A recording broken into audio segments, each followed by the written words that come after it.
Hi, I'm Mike. I'm Scott. And I'm Mark. We are your Screen Machine product support team, and here's another quick tip.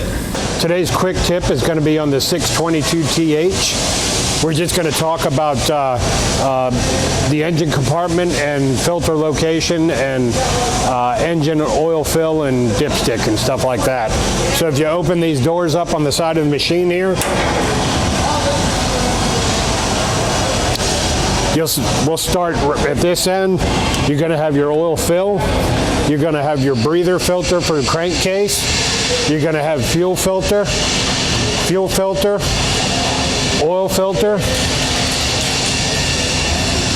Step over here.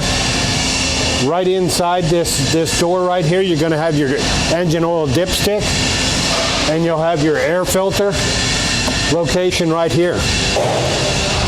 Pretty easy access to get to all your service items. It's right here in the open with the doors open. That's all there is to it.